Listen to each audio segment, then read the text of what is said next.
Notre monde aujourd'hui est abordé aux différentes solutions. Guerre, calamité, famine, misère, riche. Un ensemble de problèmes qui paraît insoluble. L'Afrique n'est pas en reste. Dans ce panier stationnel, les femmes représentent la frange de la population la plus vulnérable, aux côtés des enfants et des personnes du troisième âge. En Côte d'Ivoire, malgré les effets du pouvoir public, appuyés par les organismes internationaux, force est de constater que si les femmes représentent 48,3% de la population ivoirienne et 49% de la population active, selon le dernier recensement général de la population et de l'habitat, en 2014, on est enregistré à ce jour 47,4% de femmes pauvres sur les 46,3% de taux de pauvreté de la population dans son ensemble. Cette réflexion est d'autant plus importante et opportune dans le contexte actuel où la question de la participation paritaire des hommes et des femmes dans les assemblées élues de Côte d'Ivoire fait l'objet de réflexion. Et dans un contexte où le gouvernement, avec l'appui du système des Nations Unies, définit une stratégie pour la prise en compte des objectifs de développement durable dans la conception et la mise en œuvre des politiques publiques. Chers invités, mesdames et messieurs, la situation des femmes en Côte d'Ivoire mérite une attention particulière. Je vais saluer les représentants des différents membres du gouvernement et des agences présentes ici qui, tout à l'heure, à l'issue de cette cérémonie d'ouverture, animeront les différentes communications du colloque. Je voudrais vous saluer. Je voudrais vous saluer au nom de Mme Mariatou Kodé, ministre de la Femme, de la protection de l'enfant, de la femme et de la solidarité. De la femme, de la protection de l'enfant et de la solidarité. Portant sur le thème femmes, pauvreté et développement, défis et enjeux. À l'un de ses prestigieux partenaires, le Programme des Nations Unies pour le développement, avec lequel nous avons conclu le Programme national de réforme institutionnelle et de modernisation de l'État pour la période 2017-2020. Monsieur le représentant du PNUD, je vous prie de bien vouloir traduire à Monsieur le directeur pays, Monsieur Luc Grégoire, notre profonde gratitude pour l'excellente collaboration entre nos deux structures. Mesdames et messieurs, lorsque j'ai reçu la lettre d'invitation me demandant de procéder à l'ouverture du présent atelier, j'ai tout de suite affirmé ma disponibilité à cet effet. En ce qui concerne les défis et contraintes en matière de genre en Côte d'Ivoire, ce rapport-là nous signale qu'on a un niveau de pauvreté qui reste encore très élevé en Côte d'Ivoire. Il y a un 3 qui s'est ajouté en trop là, mais sinon c'est 46,3% en 2015 contre 48,9% en 2008. Donc le taux de pauvreté reste encore élevé malgré une légère... Et il faut avoir accès à la connaissance. Tu ne sais pas lire, tu ne sais pas écrire. Malheureusement, une grande proportion des femmes de Côte d'Ivoire ne savent ni lire ni écrire. Elles ne savent pas lire, elles ne savent pas écrire. Comme si ce n'était pas suffisant, les activités qu'elles essaient d'initier pour pouvoir avoir des ressources économiques, elles n'ont pas non plus la formation nécessaire pour leur permettre de bien réaliser ces activités. Ok? Est-ce que je me trompe avec vous les mamans? Ce sont nos défis. Qu'on apprenne à lire, à écrire, qu'on maîtrise ce que nous faisons. Deuxième défi. Autre défi. Nous, les femmes, nous voulons travailler. Mais nous n'avons pas accès à la... Je suis Madame Laure Kwaku, membre du RAFA. En fait, ma question va un peu dans le même sens que celle qui m'a précédée. Elle s'adresse bien évidemment aux deux intervenantes parce qu'elles ont intervenu sur le même thème, en fait, l'autonomisation des femmes. Dans la dynamique où nous sommes, on parle d'action.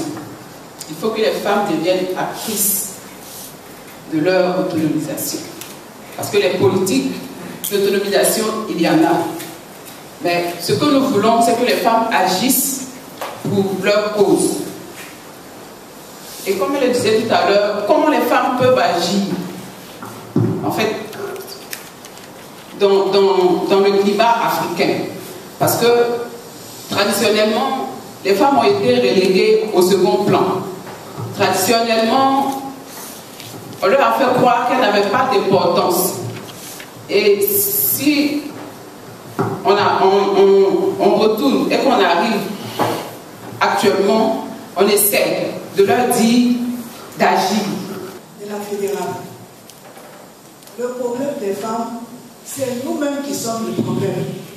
Parce que quand on regarde aujourd'hui, on a des petites filles.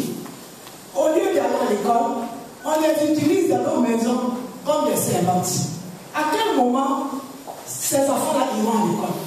Parce que le problème réel, d'aller à l'école, nous-mêmes les femmes, on est auteurs, autrices de ça. Nos enfants vont à l'école. Les enfants des autres, on va les prendre dans les campements et les esclaves chez nous. À quel moment ces enfants-là vont être éduqués et puis on va combattre? Ou bien demain, elles vont prendre la relève pour pouvoir combattre. Mais aujourd'hui, nous sommes en 2017, nous allons vers 2020. Nous voulons réaliser l'émergence. Nous sommes les hommes et les femmes d'aujourd'hui. Notre destin est entre nos mains, hommes et femmes. Il s'agit pour chacun de nous de construire de nouvelles normes sociales. Nous avons la possibilité de faire le diagnostic de notre société. Et au regard de ce diagnostic, de décider de construire de nouvelles normes sociales. Ça dépend de nous. Madame Bouda, représentante du CULUT, et Madame Couton, qui est représentante du ministère. Nous avons été édifiés. Mais dans cette édification, je pense que chacun connaît sa position. Vu que chacun vit les mêmes soucis. Ce que je voulais dire, c'est que les femmes elles-mêmes, elles sont actives de leur changement.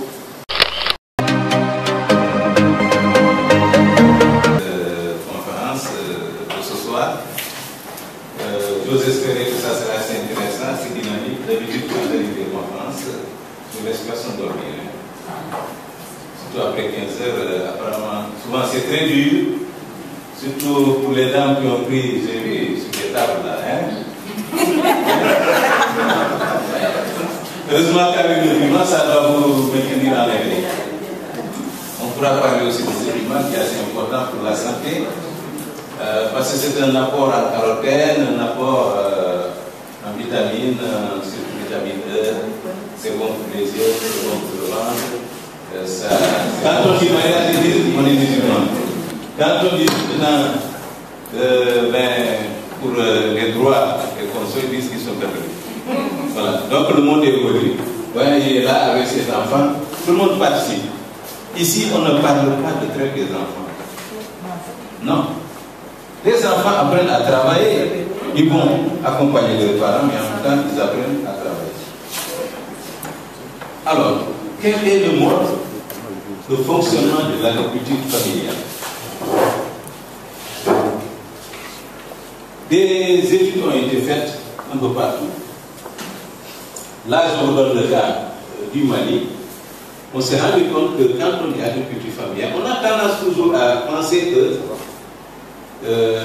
dans l'agriculture familiale, on parle de l'agriculture cultivée. Mais en fait, l'agriculture familiale, ça couvre quoi? Ça couvre les cultures, ça couvre aussi l'élevage, ça couvre aussi la pêche. Les positions auxquelles sont associées une utilité sociale et une reconnaissance publique. Le deuxième facteur,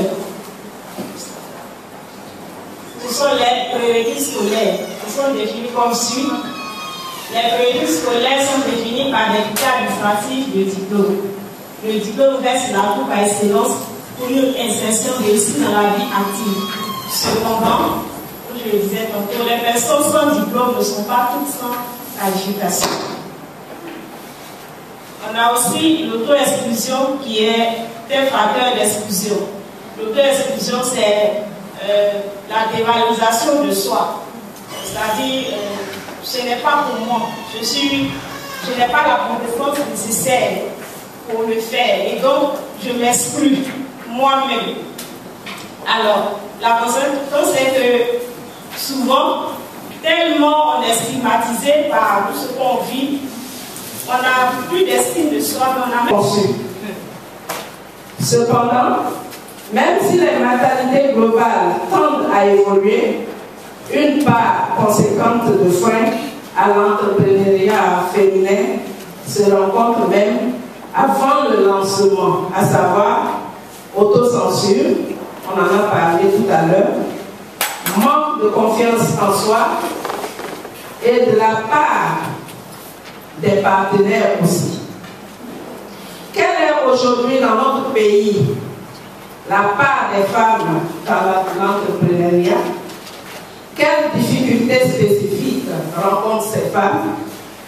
Quelles sont les opportunités qui s'offrent à elles? Tels sont les éléments que nous allons aborder ce soir dans notre exposé.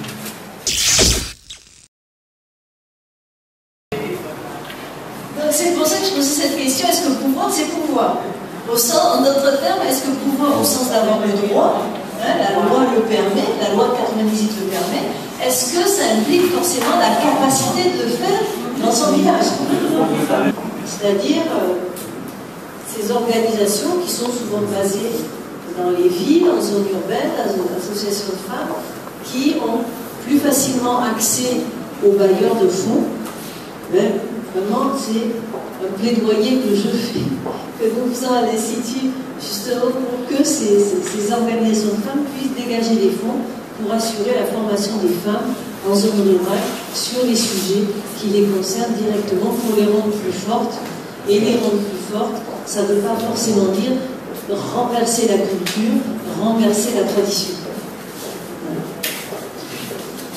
Voilà, c'est quelques points que je voulais parler, échanger avec vous.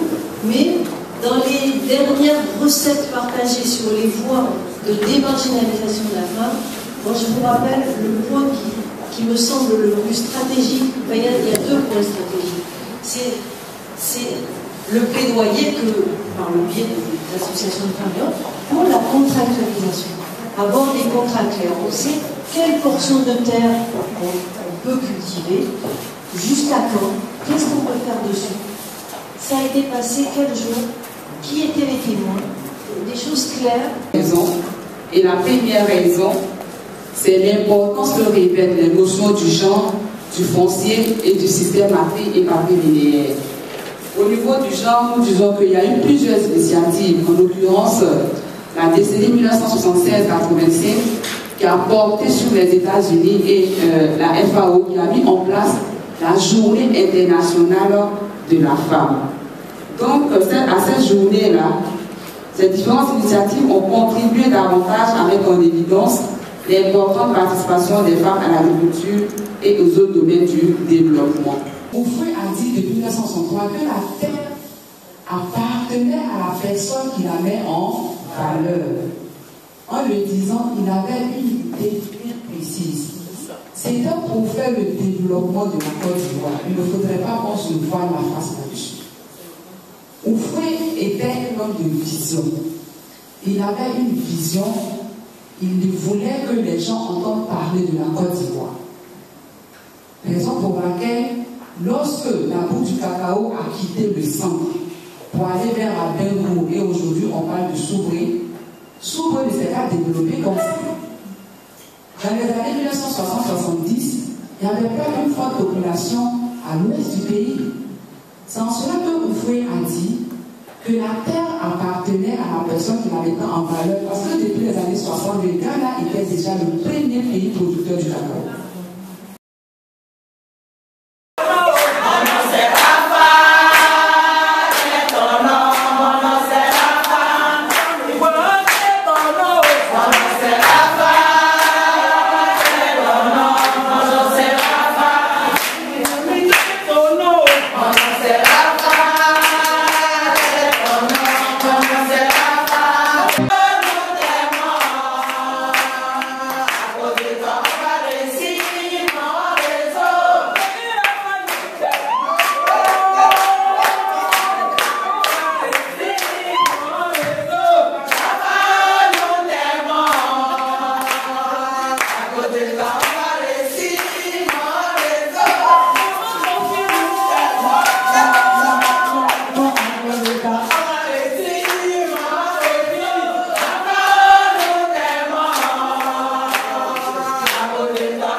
vient de passer avec Damaké tout à l'heure, et nous allons passer directement aux recommandations.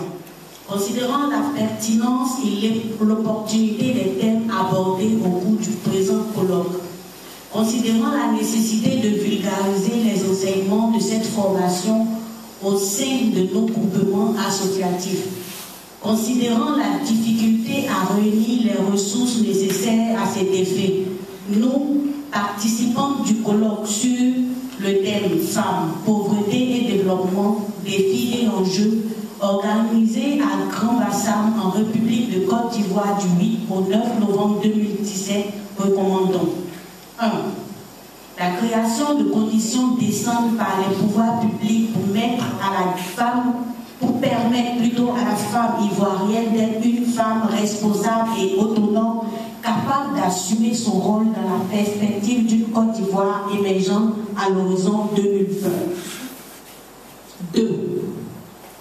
La mise en œuvre de véritables politiques de développement qui prennent en compte la dimension sociale de la croissance et du développement avec une priorité à la réduction de la pauvreté et aux besoins des fiertés. Quelle émotion et quelle satisfaction pour les 2 jours passés ensemble. Ça mérite une ovation.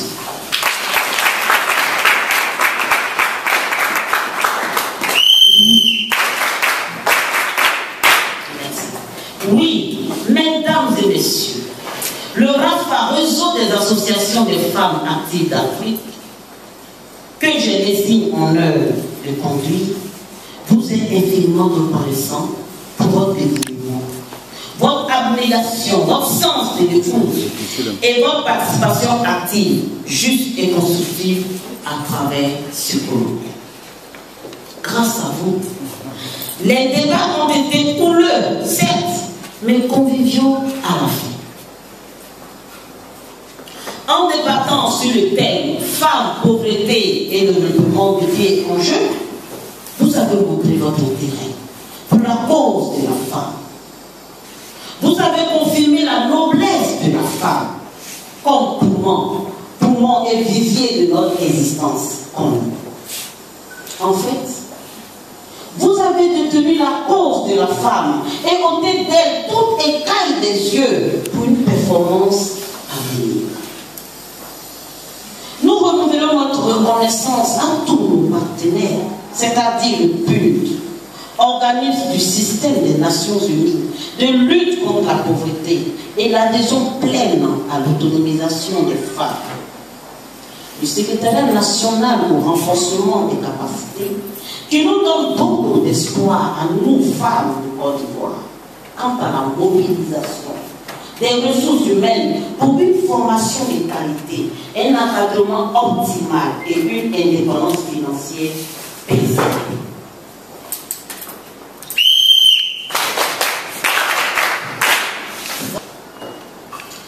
Avant de croire mon propos, je voulais dire ceci à une femme.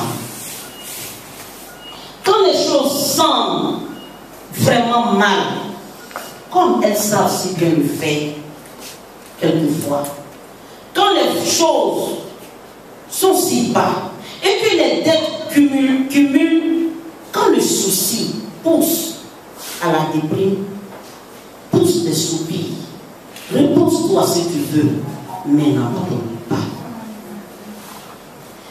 Si tu sens que tes rêves deviennent des douleurs, repose-toi si tu veux, mais n'abandonne pas.